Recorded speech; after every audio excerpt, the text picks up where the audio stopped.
se lee. Bien, decía que muchísimas gracias a todos ustedes por venir, por acudir a esta convocatoria, especialmente en estos momentos en que no es fácil. Desde el Archivo General de Indias, mientras la normativa y la actitud razonable lo permita, queremos seguir desarrollando hasta donde podamos actividades de este tipo, o como por ejemplo la apertura de la exposición que tenemos ahora mismo en la Casa Luja. Dicho esto, brevemente voy a presentar este acto de hoy. Recibimos a Tomás Mazón Serrano, que nos va a presentar su libro El Cano Viaje a la Historia.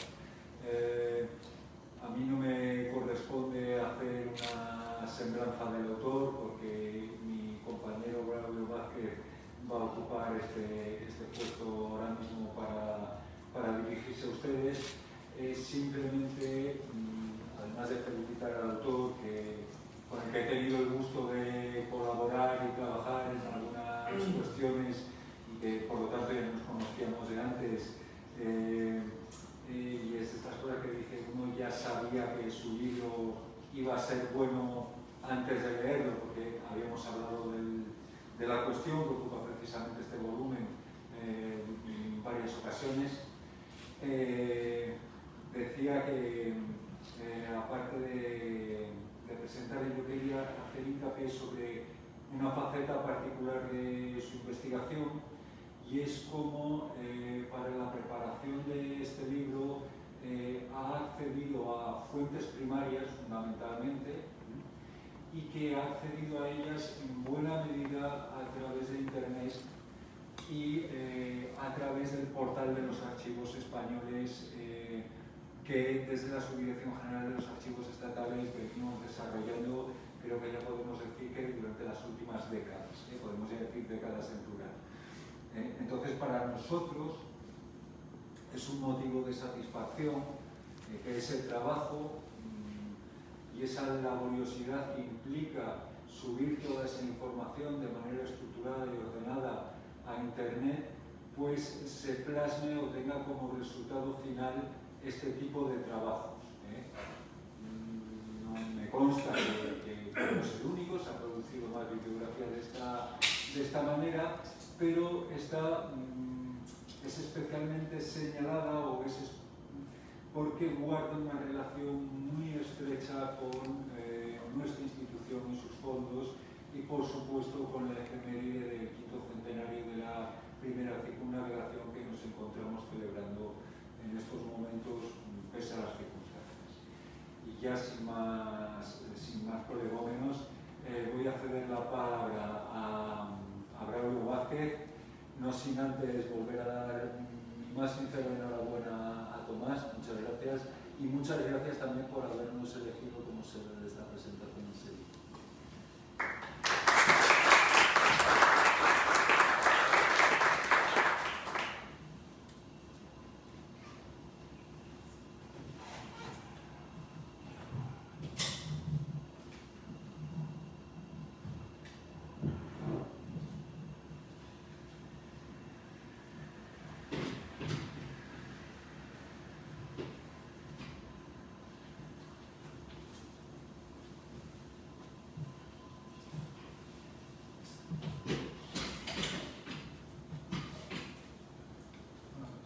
De la autoridad, me voy a quitar la mascarilla, si no me importa. Espero no ser un supercontagiador. Y bueno, después de la perspectiva desinfección, les doy los buenos días, buenas tardes a todos. Y le agradezco a Guillermo Morán, el director de funciones, subdirector de este archivo, de esta institución que nos acoge sus palabras. Bueno, entremos en faena. ¿Se me oye? Sí. Esto es una presentación, se supone, de un libro, y se supone que yo tengo que presentar al autor. Pero a mí lo que realmente me gustaría es no decir nada y darle la palabra directamente a Tomás. Para de inmediato, porque así nos puede ilustrar sobre sus vastos conocimientos sobre la armada de la artillería. Es que él no necesita a esta altura presentación, ni aquí ni en Australia. Y digo en Australia, ya saben algunos de ustedes por qué, porque ayer a las 8 de la mañana estábamos algunos de nosotros conectados en un webinario, como se dice ahora, del Instituto Cervantes en Sydney, y organizado por la Embajada Española en Australia, y allí pues Urbi Torres, Tomás Mazón estaba impartiendo doctrinas sobre la primera vuelta al mundo.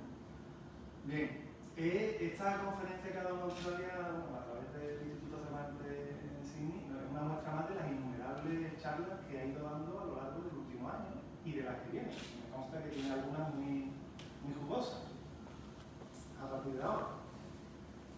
Pero en atención a los neófitos o a los despistados que se pueden acercar a la página de Tomás en Facebook a seguir esta presentación, o a los que todavía no saben lo que es la primera vuelta al mundo, pues voy a presentar a Tomás por tercera vez en mi vida. La primera fue breve, ¿verdad? Fueron 5 minutos, hace 11 meses. Reconozco algunas de las caras, estaban ustedes aquí escuchando la conferencia que dictó Tomás sobre precisamente el viaje en el contexto de la exposición El viaje más largo, con la cual conmemoramos a Elcano y sus compañeros en este mismo archivo entre septiembre y febrero pasado. Y en la segunda presentación tardé un poquito más, porque fue el 17 de febrero de este año cuando Tomás, no sé todavía por qué, me encargó el prólogo de su libro, y 12 días después, el 29 de febrero, este febrero ha tenido 29 días, porque ya saben ustedes que año bisiesto, año funesto, pues el 29 de febrero le envié el prólogo. Así que en esa fecha que se lo envié terminado, pues Tomás vio, le pareció bien, todavía tampoco sé por qué, el prólogo, pero pudo ver Tomás la diferencia que había entre ambas presentaciones. Bueno, en ambas lo que he destacado es lo mismo, quiero decir, como una persona que es ingeniero técnico de obra pública, de formación y de profesión, se acercó a la primera, me acerco un poco el micrófono,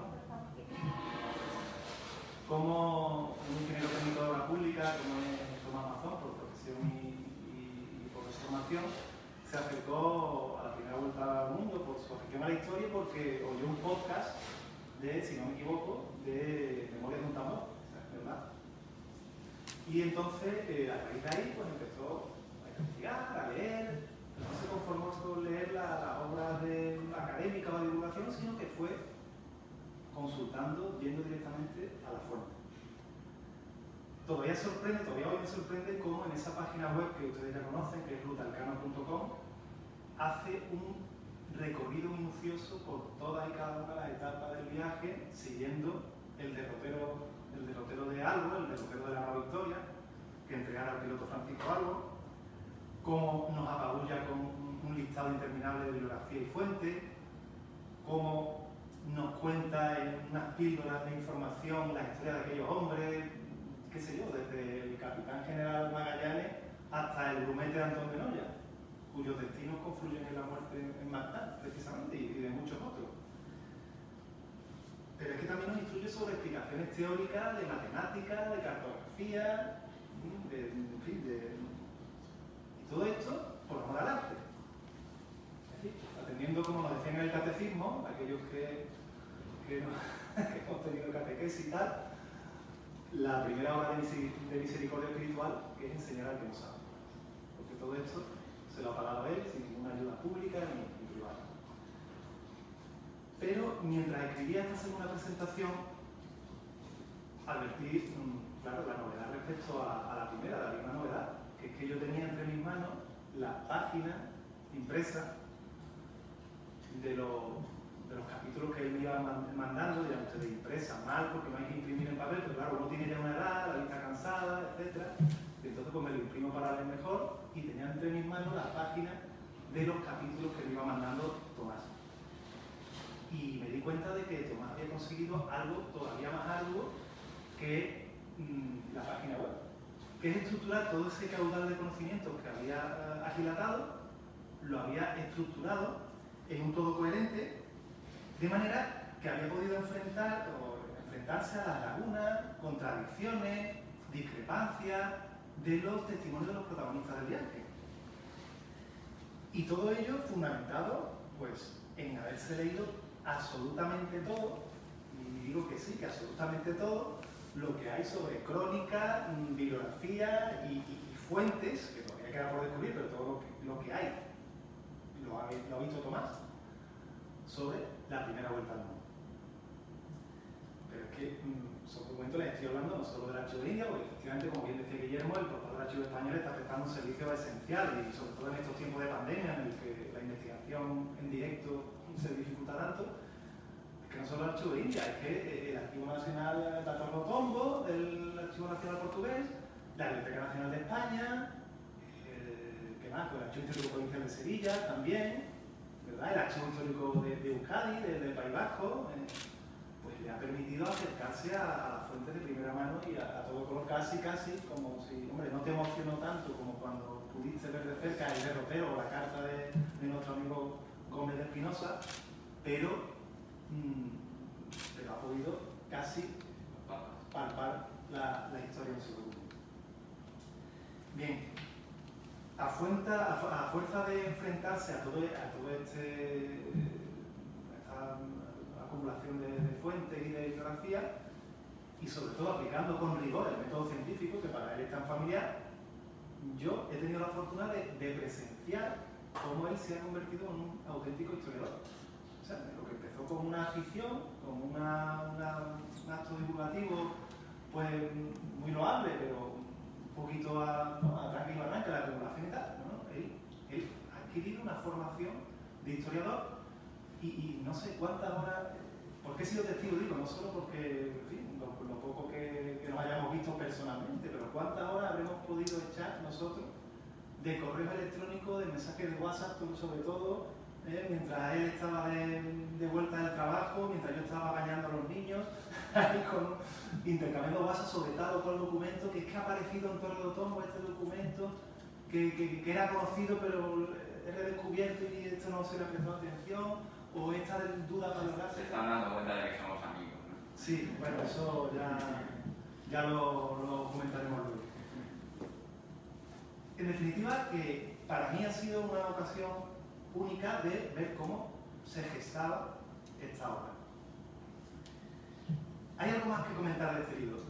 Desde siempre ha habido una polémica entre la historia llamada, entiéndame, entre comillas, seria y la divulgación, o la historia divulgativa. Polémica que últimamente está aumentada por la varaunda de las redes sociales, que, en fin, ya saben ustedes que aquello, bueno, se encuentra gente muy interesante, muy válida, pero muchas veces recuerda a la taberna del pueblo cuando empiezan a discutir a navajazo. Bueno, pues, esto en realidad es una fase de dicotomía. Ha habido historiadores, grandes historiadores, y que se han hecho obras de divulgación muy buenas. El mismo Comella ha hecho un libro sobre la primera vuelta al mundo que es digno de loa, ¿verdad? Y divulgadores que tienen rigor y que, bueno, aunque no añadan nada nuevo, pero sintetizan muy bien lo que han escrito otros y lo adornan y, bueno, por lo menos acercan al gran público las obras académicas. En el caso de Tomás se ha producido la simbiosis perfecta entre ambos mundos. Es decir, el rigor del que he hablado antes, lo unido a una gran capacidad de síntesis, a un gran talento divulgador.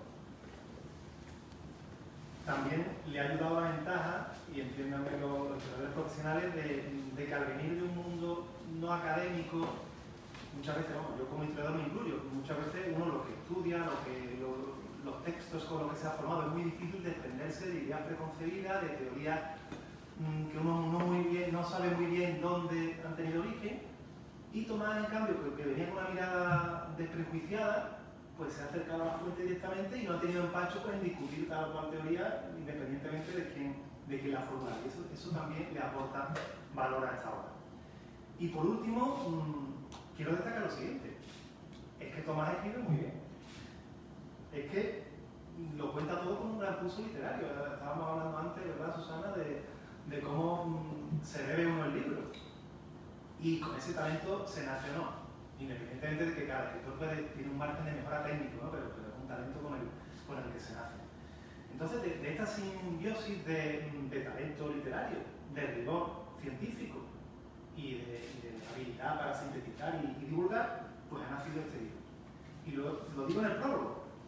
Al mismo tiempo he tenido la sensación de estar leyendo tanto una obra seria de historia como un libro de aventura de esos que te aficionan a la lectura en la niñez, que en mi caso ya es un tiempo lejano. Pero bueno, que es un libro que te emociona, que te engancha.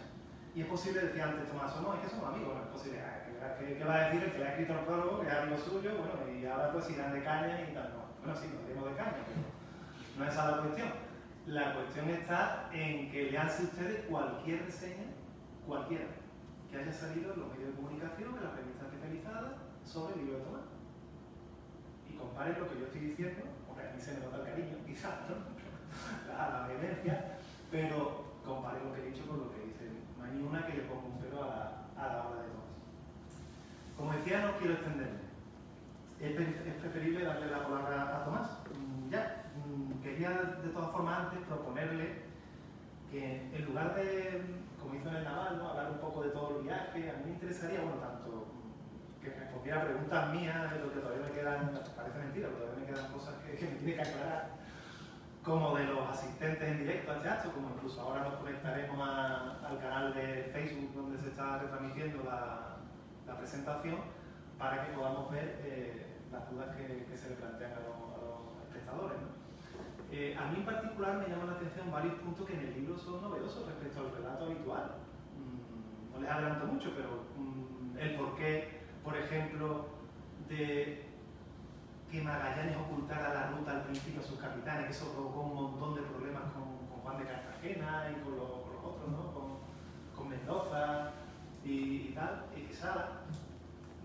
Eso es uno, por ejemplo. El momento también me interesa mucho, el momento en que se elige la ruta de regreso de las Molucas, participaba en las jornadas de la descripción, fue algo personal del Cano, el Cano participa más bien en otro momento posterior.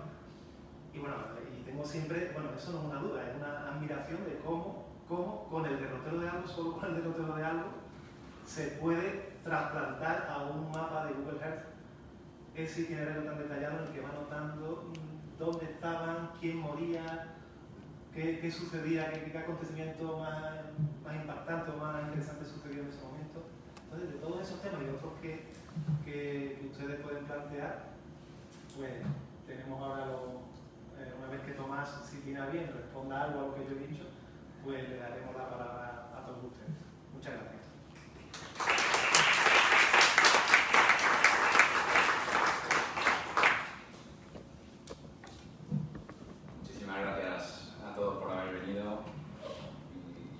Archivo de Indias, a Guillermo Morán, por supuesto, por permitir que organicemos este acto aquí hoy, y por supuesto a ti, Braulio, que comentaba antes, se nota que es amigo mío, pero es que de verdad que lo es. Braulio y yo estamos en contacto a diario, o sea, es muy raro el día que no comentamos algo por lo que sea, ¿no?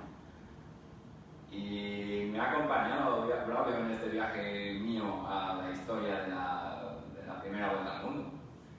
Yo vine aquí por primera vez, bueno, había venido yo de visita aquí con mi mujer y tal, pero hace ya más de 3 años, cuando se estaba empezando a organizar la exposición del viaje más largo, ya fue donde tuve ocasión de conocer a Braulio, y fue una especie de conexión inmediata, ¿no? Yo tenía otra manera de pensar respecto a la gente que podía estar trabajando en un archivo.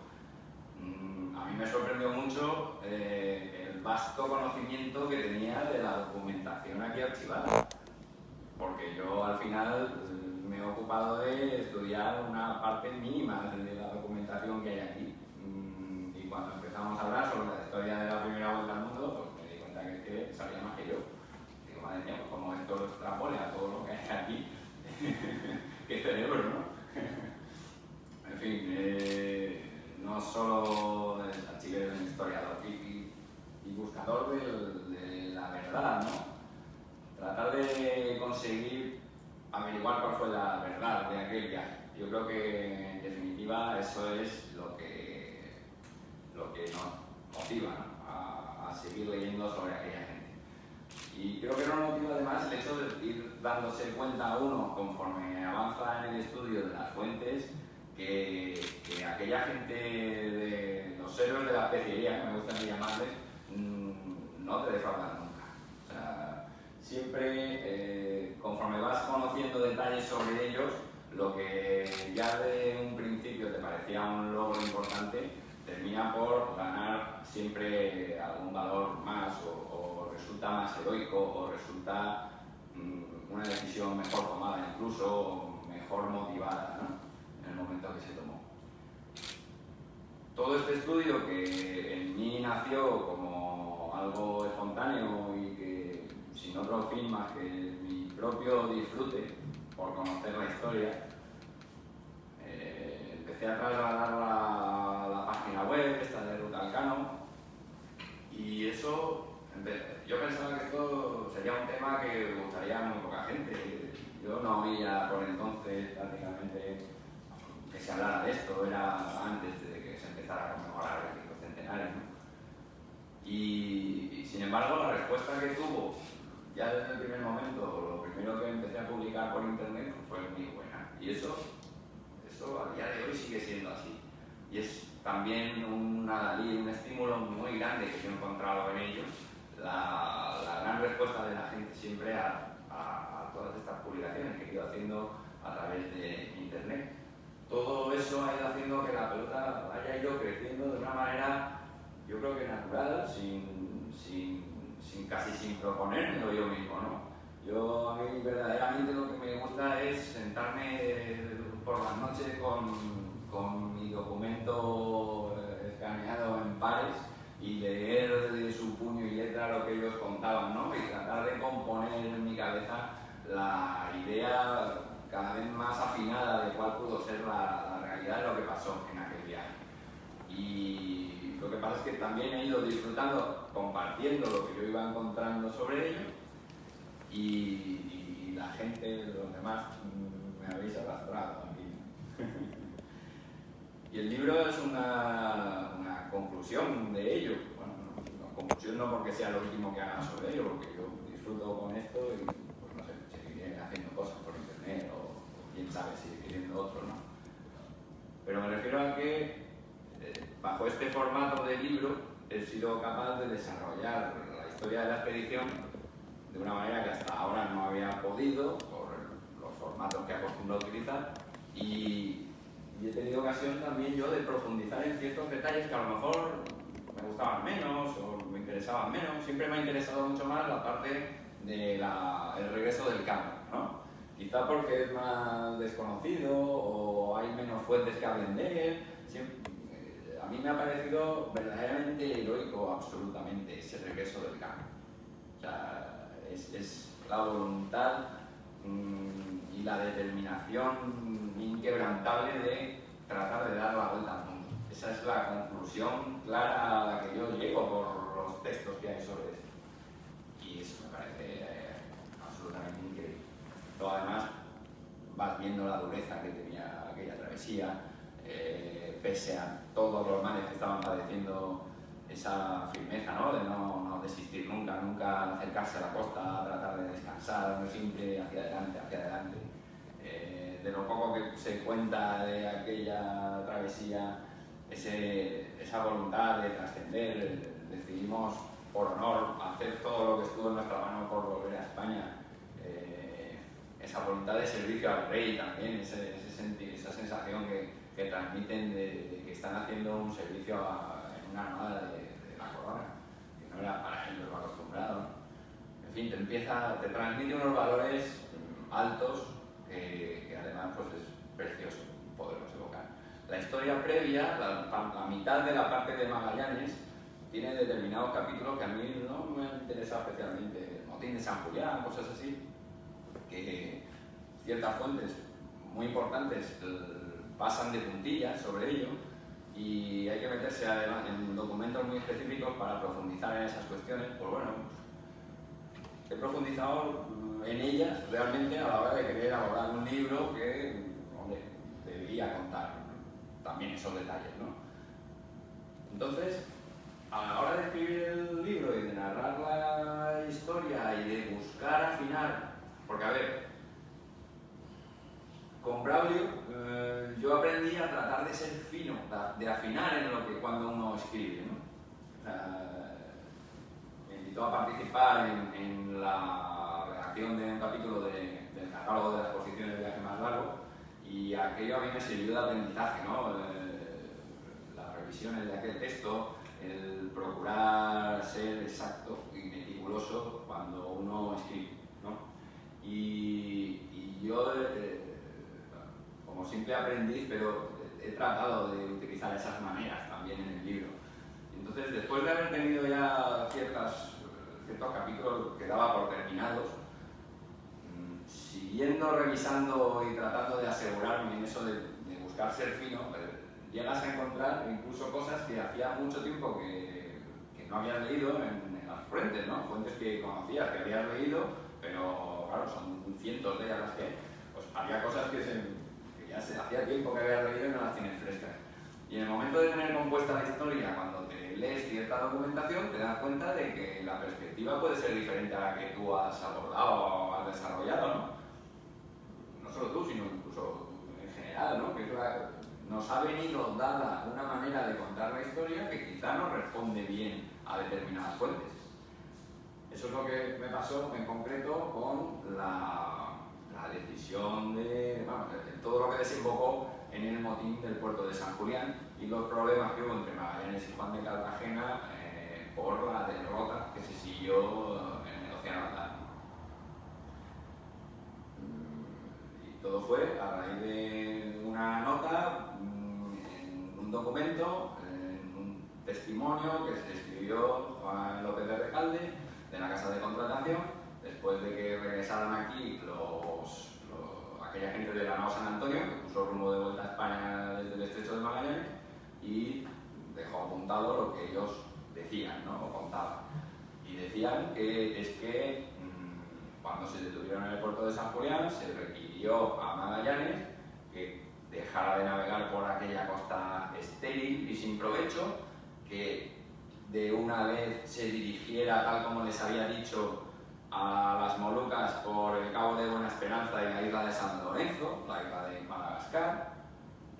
Y claro, ahí cuando de repente ahí dices, espera, ¿por qué estamos habitualmente desdeñando las declaraciones que da la gente de la nao San Antonio como si fueran, como no encajan en la historia que tengo preconcebida?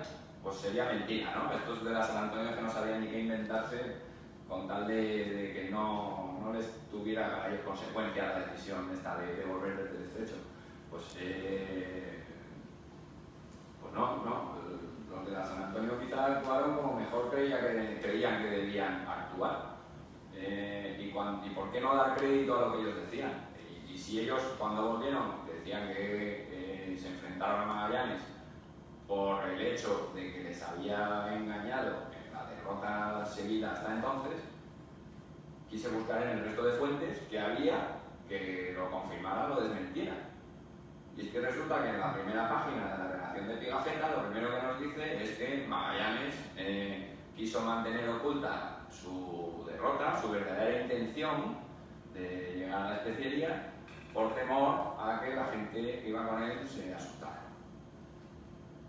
Y te vas a lo que cuenta Pigafetta, que pudo causar este problema entre Magallanes y Juan de Cartagena, y no cuenta nada.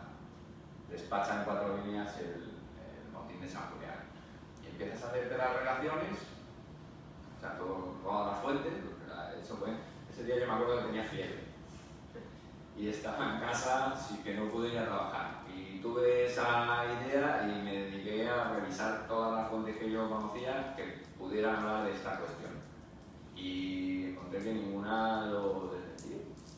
Y al revés, encontraba la confirmación en la de Pigafetta. Entonces, pues yo, no sé, yo mismo ni daba crédito al principio, ¿no? Estaba como diciendo, no puede ser, tiene que haber algo que se me esté escapando, pero no. Se trata de abordar las fuentes quizás con mente abierta, ¿no? No sé cómo explicarlo. Y verdaderamente puede eso ser una manera de tratar de acercarse a la verdad, que yo no digo que tenga razón, quizás esté equivocado, pero por lo menos lo expongo. En el libro yo he tratado de que el lector siempre tenga muy claro qué es lo que ellos decían, qué es, en base a ellos, lo que yo razono, y de ese razonamiento en qué parte tengo más certezas o más dudas, ¿no? Porque a mí cuando leo obras de terceras personas sobre la historia me cabe siempre la duda de cuál es, en qué se basa uno, cuál es la fuente por la que dice algo, y me gusta esa manera de escribirlo en la que el lector pues, pueda tener eso más claro, ¿no? O sea, separar lo que dice el autor de lo que decían los verdaderos protagonistas. Había otro tema que decías. El momento de la elección de la ruta del Cano, o bueno, del Cano, pero si era atribuible al Cano en la decisión de volver dando la vuelta al mundo, o fue algo más de las dos naos, o de toda la tripulación, o solo el Cano. Bueno, yo a ese tema le he dedicado muchísimo tiempo de pensar, y cada vez que te vas dando cuenta de algún nuevo condicionante, empiezas a componer una visión más completa, ¿no? Y ese es el momento clave de toda esta historia para mí. Cómo la expedición de Magallanes a la especiería se transforma en la expedición de la primera vuelta al mundo. Cómo es que aquella gente superviviente de la expedición de Magallanes, cuando ya están en las Molucas y toca elegir el camino de vuelta, vuelven por donde lo hizo el Cano. No, Victoria. Para mí es la clave de esta historia. O sea, sobre todo porque veo que no se le da el valor que merece normalmente. Parece como algo que era lo que tocaba hacer. Ellos venían de hacer un viaje en dirección siempre al oeste, pues lo continúan, ¿no? Parece que era lo natural. Bueno, y de hecho, ¿cuántos libros hay que se llamen La Vuelta al Mundo de Magallanes? En fin, eso evidentemente no hace falta desmentirlo, pero parece que es un viaje que estaba preconcebido ya así.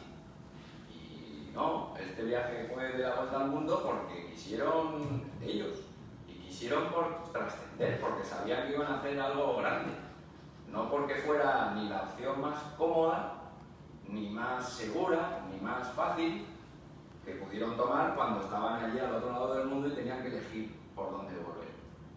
Al contrario, de lo que te das cuenta es de que optaron por el camino que más inseguridad les ofrecía. Por un lado era atravesar el hemisferio portugués, y sabían, de hecho tuvieron que partir de las Molucas a toda prisa, porque sabían que había una armada que había dispuesto el rey de Portugal para buscarles, que iba a llegar ya a las Molucas, y encima con el viento a favor que tenían desde Malaca, o sea, necesitaban salir de ahí. ¿Y salir de allí hacia dónde? Esa es la cuestión. Siguiendo las instrucciones que el rey había dado a Magallanes y a Freire, pues no debían haber penetrado en el hemisferio portugués. Lo que deberían haber hecho es darse la vuelta hacia América de nuevo. Y eso fue lo que terminó decidiendo hacer Gonzalo Gómez de Espinosa y la nao Trinidad, pero solo en el momento que se encuentran una avería, lo cual para mí es revelador del hecho de que se fiaban menos de su nao que los de la nao Victoria de la suya. Y al no fiarse, buscaron la costa española más cercana por ellos conocida, pese a que estaba al otro lado del Pacífico, pero cruzar el Pacífico era una opción que les permitía conseguir ayuda al cabo de una distancia no tan grande como el Cano, que si se iba a meter por el lado del mundo portugués necesitaría recorrer la mayor distancia posible, que es medio mundo, hasta volver a España sin tocar tierra. Entonces todos los condicionantes, conocer los vientos, cómo Pigafetta se equivoca a la hora de hablar de los vientos, de los ciclos de los monzones, nos confunde la versión que da Pigafetta cuando habla de ello, porque parece que la elección de la nao Victoria corresponde a que en ese momento los vientos te llevaban hacia por donde vinieron, ¿no? Mientras que en el momento que la nao Trinidad tuviera que partir, que iba a ser unos meses después, los vientos habrían cambiado y serían diferentes. Bueno, pues no es así, eran el mismo ciclo del monzón de invierno para ambas naves, ¿no? Y lo que quizás se estaba resolviendo Pigafetta es que el viento era el adecuado para navegar al sur, que esa fue la decisión del Cano, navegar al sur, en contra además de sus principales oficiales, Miguel de Rodas y Francisco Albo, que Martín de Ayamonte nos decía que eran de la opinión de ir a las islas de las Maldivas. Evidentemente por ser unas islas que estaban ahí al sur de la India, en las que quizá no hubiera portugueses para apresarles, pero claro, llegar hasta las Maldivas implicaba meterse muy cerca de la costa hasta ellas, por la zona de la India, con riesgo de ser detectados por los portugueses, pero sobre todo con la necesidad de esperar a que alternara el viento del monzón. El monzón en ese momento les impedía navegar hacia la India, ¿vale? Tendrían que haber esperado a que llegara el verano, el viento hubiera alternado y entonces sí hubieran podido ir a Malaca, sí, dirección Malaca, India y las Maldivas. Bueno, pues ¿eso qué quiere decir? Porque el Cano fue el que se empeñó en decir, no, aquí tenemos por un lado que salir ya, no podemos esperar a que cambie el monzón y irnos por India, vámonos ya y nos vamos a alejar de las rutas portuguesas todo lo que podamos. Y para ello nos metemos en un océano Índico que nadie ha navegado antes y es una zona en blanco del mapa.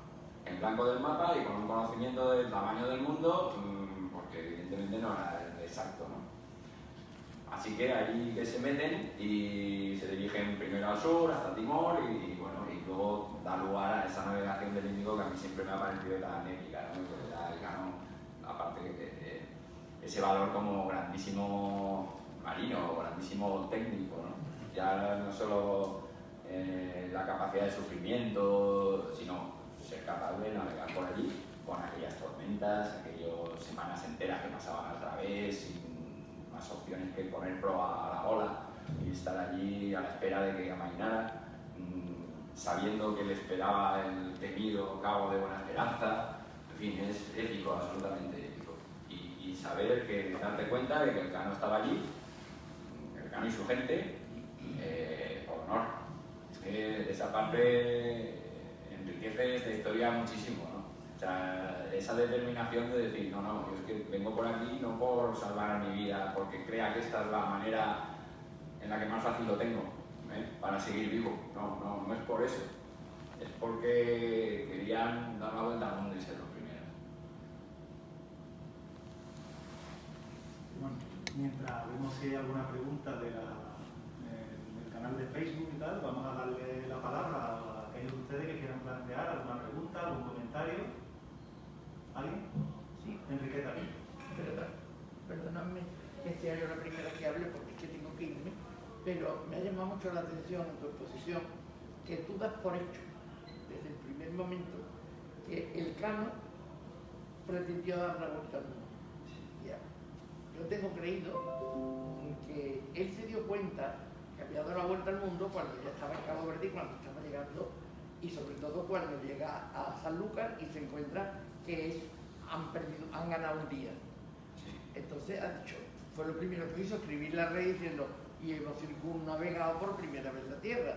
Entonces yo no, a mí me parece, como tú lo has estudiado, yo me está encantando lo que estás diciendo, porque ojalá sea verdad, pero yo no creo que el Cano tuviera, cuando salió de las Molucas, la intención, sabía que iba a dar la vuelta al mundo. Podría figurárselo, puesto que iba a volver por el Cabo de Buena Esperanza, pero no fue ese su planteamiento, creo yo. Su planteamiento es que tenían que irse como fuera y, bueno, era gente arrojada. Eso pienso, cuando tú dices esto, que la he estudiado mucho, ¿por qué crees tú que tenía la determinación de dar la vuelta al mundo? Porque eso cambia todo. Claro, da más valor al Cano. Parece, yo siempre he dicho que lo mismo que Colón fue una casualidad que encontrar América, porque él iba buscando otra cosa. La vuelta al mundo fue una casualidad, no una casualidad, fue una cosa que surgió mucho después del proyecto de Magallanes. Sí, ahora, como algo devenido, yo me ¿no? creía que había sido inconscientemente, pero tú estás diciendo que es que el Cano sabía lo que iba a hacer. Sí, es mi convencimiento, desde luego. Sí, a ver. Ganas de leer el libro. Pues quizá esa manera que me traslada de verlo no la tengo desarrollada y argumentada quizá. Estoy dando por hecho yo una visión que no sea la correcta. Sí, pero a ver, ¿por qué? Ahora que tengo ocasión de hablarlo, pues lo hago, ¿no? ¿Por qué creo que es así? Que sí sabía que su camino le llevaba a dar la vuelta al mundo y de hecho lo tomó por ello. En primer lugar, la cartografía.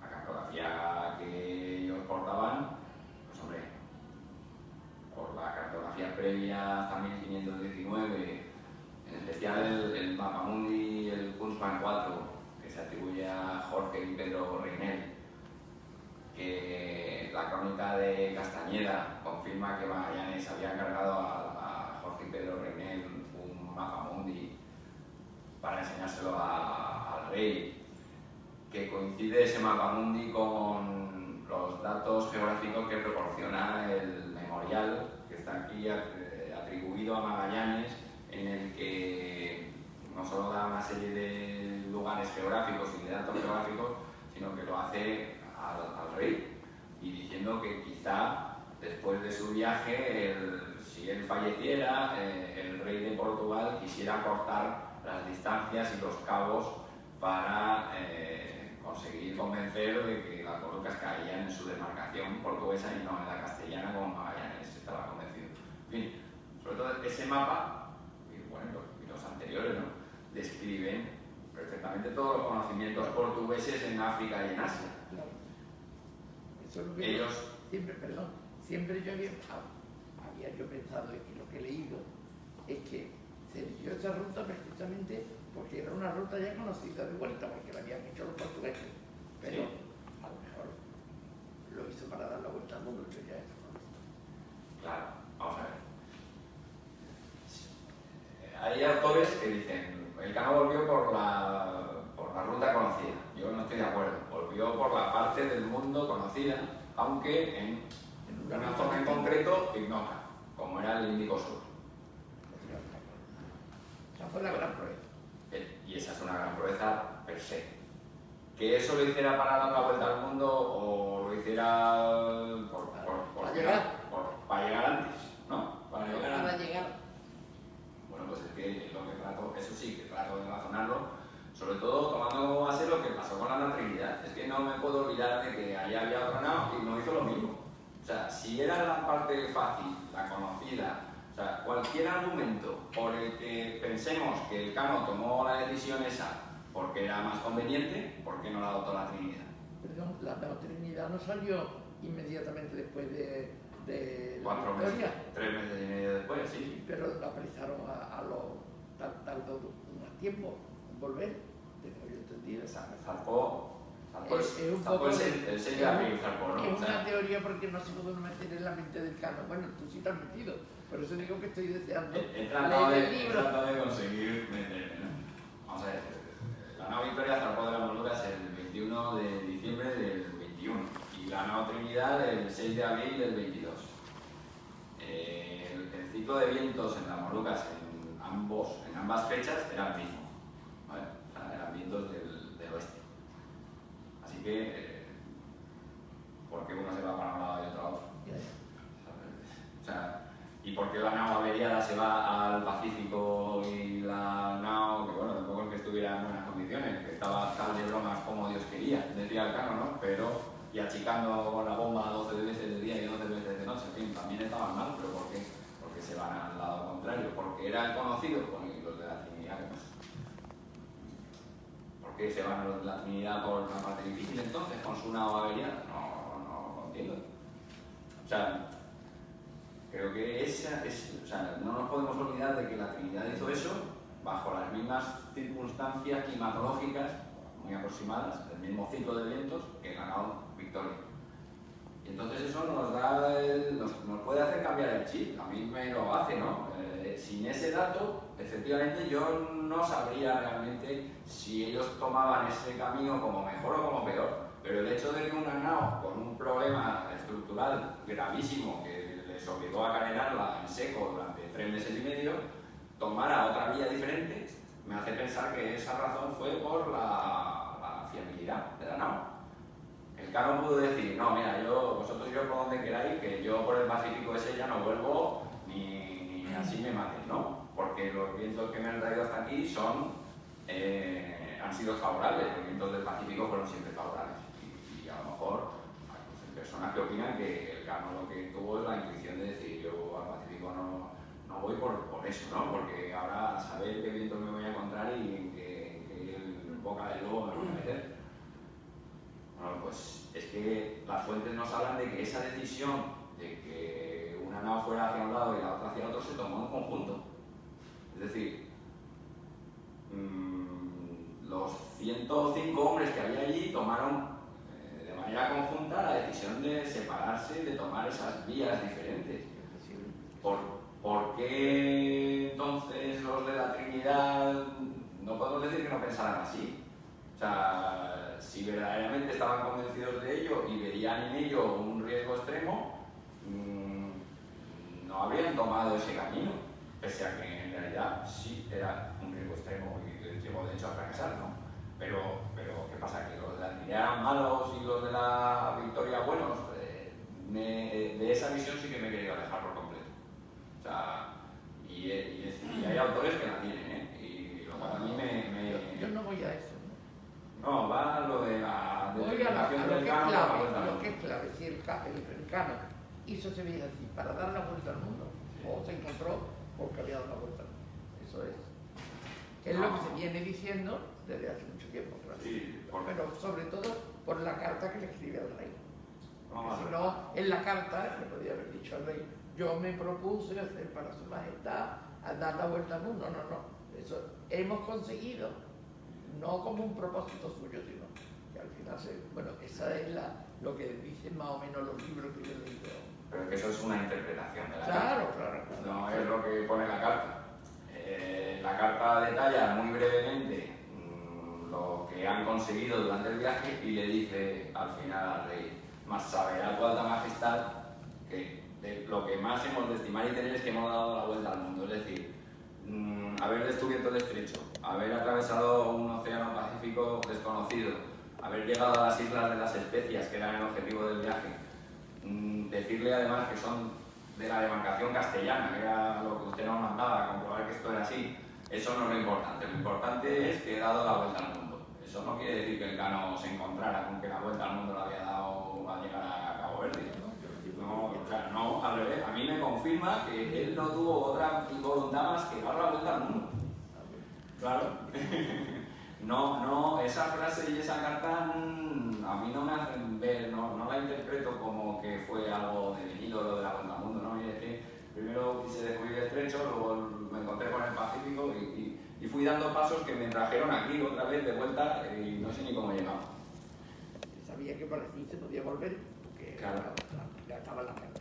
Bueno, es un tema que sería para discutirlo, como ahora he discutido con Braulio. Sí. Muchísimas gracias por comentar y perdona que yo ya me haya metido en una cosa que lleva estudiando mucho tiempo, pero yo francamente solo he hecho más que nada es leer toda la biografía, todos los libros, todo lo que escuchan de los cronistas y siempre he tenido la idea de que no es que fuera una casualidad, sino fue lo mismo que le pasó a Colón. Colón decía, yo voy a ir a la India, no en el caso del Cano, porque ya esa parte del mundo se conocía, pero yo voy a la India y no llegó a la India, se encontró con un continente. Y la vuelta al mundo, a lo mejor el Cano lo sabía que lo iba a dar cuando salió de las Molucas, pero la vuelta al mundo nunca se había pensado como la vuelta al mundo, se había pensado como llegar a las Molucas. Entonces ahí está la clave completa. Sí. De todas maneras, lo pensaron o no pensaran, fue, como tú dices, una cosa épica, porque fue la parte más disfrutosa del viaje, incluso más que cruzar el Pacífico. Exacto. Y también iba a decir que quizá también es una parte esta asociada con la famosa leyenda negra y todo esto. Cualquier cosa que pueda restar mérito a lo que hizo el Cano, que no quepa duda que tiene éxito. Sí. Todo lo que valga para restar mérito, cualquier argumento que pueda alguien utilizar para quitarle un ápice de mérito al Cano, se ha utilizado. Ya está manido. Sí. Eso es así. Pues nada, muchísimas gracias y leeré el libro con mucho gusto. Yo le quería dar las gracias a Enriqueta porque de las discusiones es de donde sale el conocimiento científico y más que he discutido yo con Tomás de este tema, lo que pasa es que es muy cabezón y me ha convencido al final. Bueno, yo yo también salgo convencida y muy contenta. Muchas gracias. Gracias. Creo que mi compañera Antonio Sánchez de Mora tiene una pregunta. Era un poco ahondando en la discusión con doña Enriqueta. Nosotros nos hemos visto hace mes y pico, más o menos, y entonces el PSE y escepticismo, hay algo que calla, hay algo que no nos cuenta y que no nos llega, ¿no? Y en ese mes y pico que he leído más me reafirmo en que hay algo que no nos cuenta. Y ahí hay un tema clave, un poco en la línea de esto que estabais hablando, ¿no? Y es la navegación desde Timor, toda esa franja en horizontal, la parte meridional de Indonesia hacia Malaca, y en particular una obra que a mí me ha traído mucho, que al final a lo mío, para lo que yo busco, me ha dado un poquito de información, que es el tema de la gastronomía, pero sí es cierto que lo que sí me demuestra es que justo previamente al proyecto de Magallanes hay un conocimiento que se nos transmite a través del cuento del libro de Duarte Barbosa y lo que tenemos aquí en el archivo, que debe ser uno de los ejemplares o algo así, algunos hablan de eso, ¿verdad, Braulio? Hay unos conocimientos de cómo llegar hacia las Molucas desde Malaca, esas supuestas cartas que le llegaban y ese contacto de Magallanes con su amigo que estaba en las Molucas. Hay un rum de que hay una información de que se puede navegar desde Timor sin necesidad hacia el oeste. O sea que yo creo un poquitín lo que estabais hablando, yo estaría más, mi impresión sería más de que hay quien sabía algo más, a lo mejor no era el Cano, a lo mejor eran otros los que estaban junto con el Cano y todos estos supervivientes que manejaran alguna esa información y que dijeran, bueno, pues vamos a probar, a lo mejor también es posible por ahí. Nos queda un tramo que no se conoce, que ahí es donde entra la genialidad, el valor, el arrojo, la decisión del Cano de vamos a lanzarnos a esa aventura que sabemos que es difícil, porque ya sabemos que es difícil cruzar el Cabo de Buena Espera, de eso nadie lo duda. Pero que también es cierto que yo más que cuando salieran de, pongamos de tipo, vamos a dar la vuelta al mundo, me quedo más bien con vamos a aprovechar esto que conocemos y ya solamente nos queda un tramo difícil, un tramo desconocido. Lo de dar la vuelta al mundo un poco más como consecuencia, ¿no? Como una segunda parte y de paso ya, pues, oye, es verdad, daré una vuelta al mundo, pero yo creo que ahí lo que pensaban era llegar. Llegar sin escalas. Sí, sin escalas, porque zafarnos de Es los portugueses. claro, es que llegar sin escalas es mucho llegar. Pero que, o sea, que realmente sabían que estaban aprovechando ahí una información que ya tenían. Vamos a ver, la información que el Cano pudo tener cartográfica, No, más que el Cano quizá a lo mejor no. o gente que iba con él, no sé, Francisco Miguel de Rodas, en fin, tampoco quedaban con él muchos más técnicos ya, ¿no? Yo creo que no, o sea, vamos a ver, que fuera fruto la decisión de volver por donde lo hizo, de unos conocimientos previos suficientes que le hicieran adoptar esa decisión como más óptima respecto al volver por el Pacífico, no, porque no hay más. Sí. Pues dices, vale, ofrecía como ventaja que volvías por la parte conocida del mundo, ¿no? Que no es poca cosa. Pero es que al Cano le sobraba lo conocido y se fue a lo desconocido para que no le encontraran. O sea, precisamente lo conocido era lo que quería esquivar. Y de hecho, incluso el Cabo de Buena Esperanza, si pasó cerca de él, fue porque habían equivocado la distancia que pensaban haberlo ya superado, que creyeron haberlo doblado y en cambio toparon con la costa sudafricana, ¿no? Y si por él hubiera sido, lo hubiera doblado muy alejado de él, muy al sur, mucho. Es decir, creo que no, o sea, eso me chirría, el hecho de que estuviera basado en los conocimientos previos me chirría con la idea sistemática de evitar todo lo conocido, o sea, es que si hubiera podido evitar pasar por Cabo Verde y por cualquier otro lado, pues también lo hubiera hecho. Entonces, es que estoy convencido de que no. Y creo que no es una cosa que podamos decir que sea una interpretación. Tampoco hay ninguna fuente que nos hable de esas supuestos conocimientos previos que pudieran tener. Los portugueses habían recorrido el arco de islas de la actual Indonesia, desde Malaca, Sumatra, Banda, Bali y tal. Habían llegado hasta Timor, habían llegado a las islas de Banda y habían llegado a las Molucas, ¿no? Pero no ha estado, si hubieran bajado de Timor al sur, pues es que ya estamos hablando del posible descubrimiento de Australia, ¿no? Que no está documentado realmente, ¿no? Entonces, pues bueno, eso es una manera de interpretarlo. Se nos queda el misterio. Se nos queda el misterio, efectivamente. Pero bueno, el misterio, yo creo que con las fuentes existentes, la visión de que la decisión tomada no fue por ser óptima, sino por ser la que te llevaba a la vuelta al mundo y fue algo premeditado y buscado y pretendido porque su majestad sabrá que lo bueno es esto de lo que yo he hecho, eso está ahí, y esa carta para mí es la manera correcta de interpretarla. Creo que es lo que hace que el Cano no fuera alguien que capitaneaba una nao en la que se terminó llegando a dar la vuelta al mundo, sino que fue algo buscado y pretendido.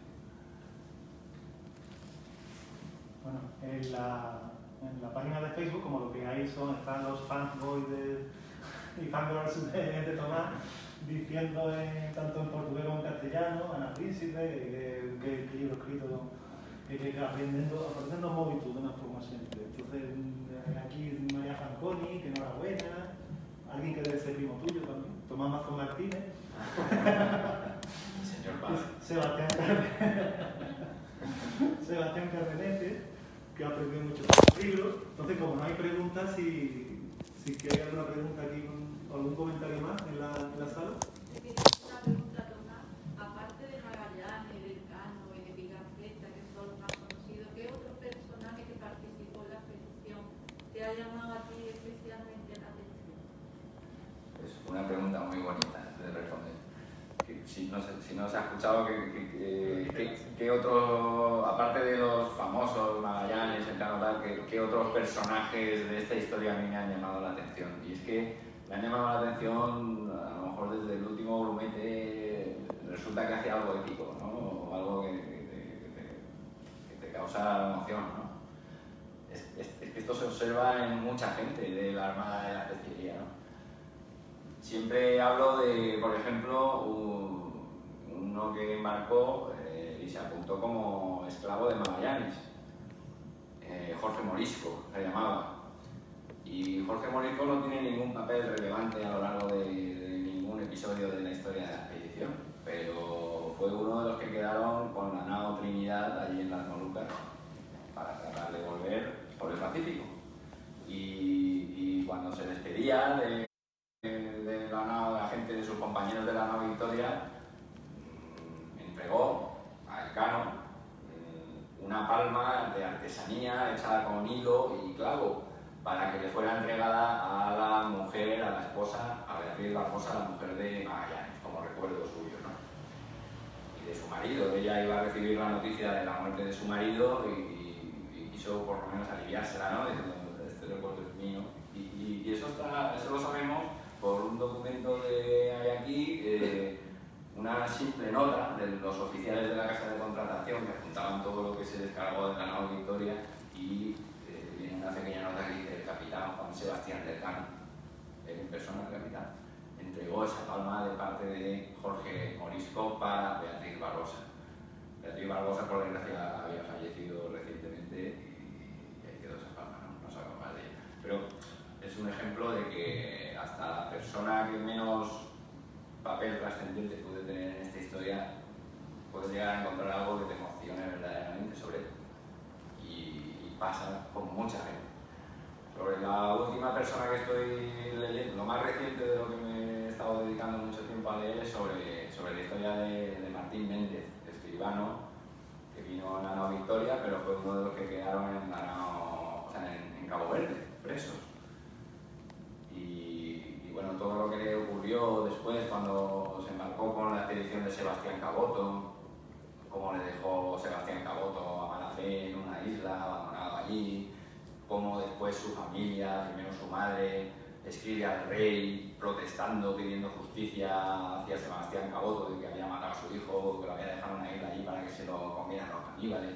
Pero es esa mujer con ese nivel cultural, esa razón, esa fuerza que le da la razón y la rabia de que un Caboto ha matado a mi hijo porque le molestaba, porque mi hijo había hecho las cosas bien y no lo que hizo este hombre, que lo hizo todo mal. En fin, te vas encontrando en los documentos unas historias increíbles, impresionantes, y quizá esa es la parte más bonita del estudio de la historia del libro. Todavía no he recibido demasiadas opiniones sobre él, ¿no?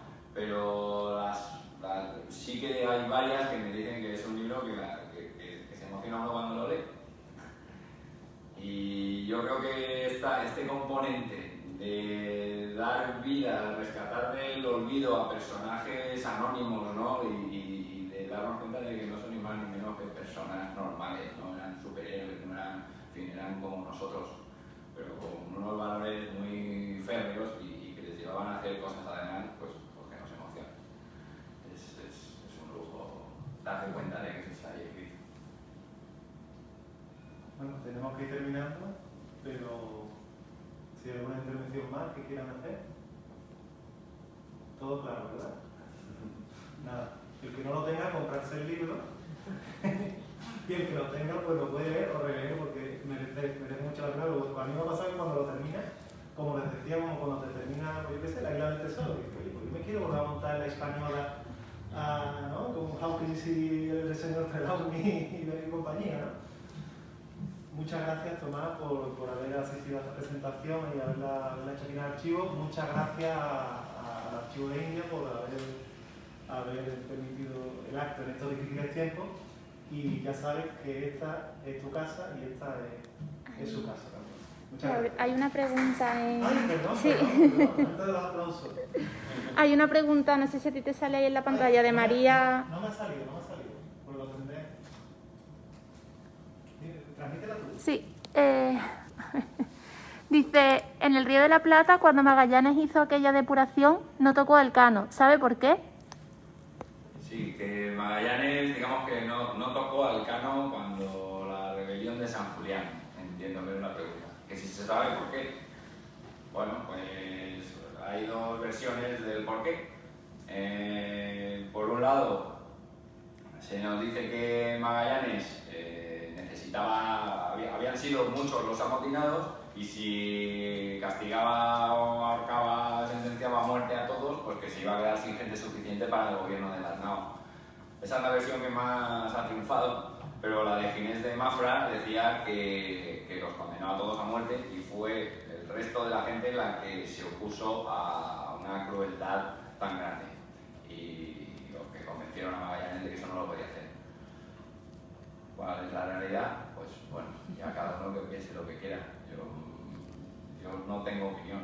A mí, Magallanes me parece una persona también verdaderamente digna de todo el elogio y de toda la fama. Quizás se le atribuye una fama inmerecida en cuanto al hecho de esto de la primera vuelta al mundo, pero la figura de Hernando de Magallanes, que no se malinterprete que un libro que hable del Cano tenga que desmerecer a Fernando de Magallanes. O sea, Fernando de Magallanes es un hombre que entró a la historia con todo el merecimiento y así debe ser.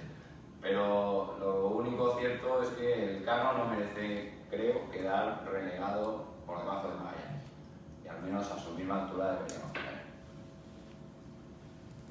Yo me voy a permitir añadir una cosita nada más, que siempre sobre los personajes, la complejidad humana de los personajes. Siempre tengo que meter mi cuñita de Gonzalo Gómez de Espinosa, que es mi personaje favorito, que es un tipo duro, sin escrúpulos a la hora de cumplir órdenes, porque cuando le mandan a Magallanes que hay que matar al capitán de la Victoria, pues lo degüella ahí a traición y ya está.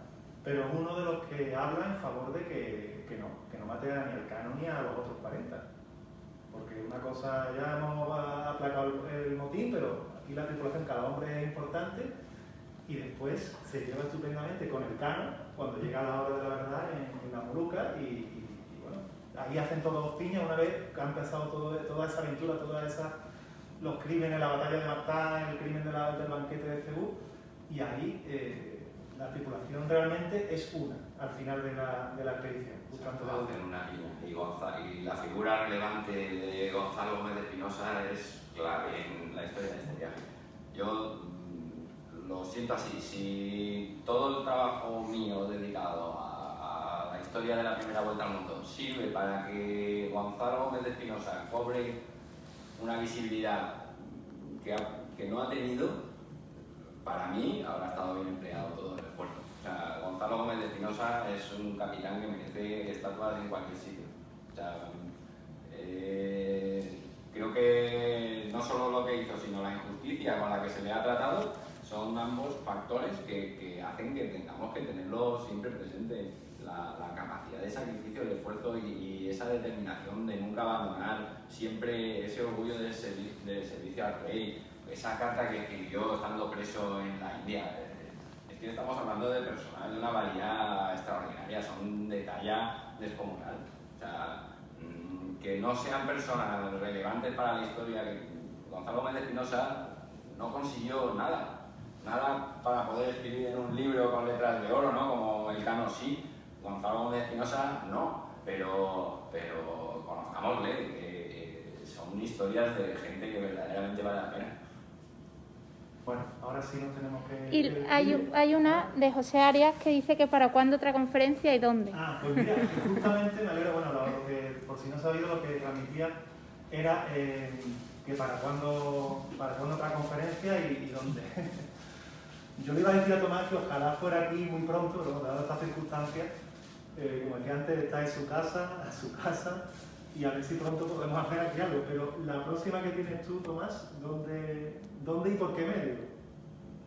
Realmente tengo que verlo, porque la agenda de Tomás está muy bien. Por suerte no me faltan ocasiones en las que poderme dirigir a la gente. No recuerdo exactamente, pero espero que verla. Sí. Pero bueno, ahora sí que es verdad que la semana que viene no tengo ningún sitio. Ayer tuve una y hoy esta otra. Tengo que dedicarme a otras cosas también. De todas formas, estén pendientes a la cuenta de Twitter, que es @ruta_elcano, y la página de Facebook Primera Vuelta al Mundo, que ahí se informa puntualmente de todos los actos de Tomás. Lo dicho, muchas gracias, y ahora sí pueden aplaudir a Tomás para la entrevista.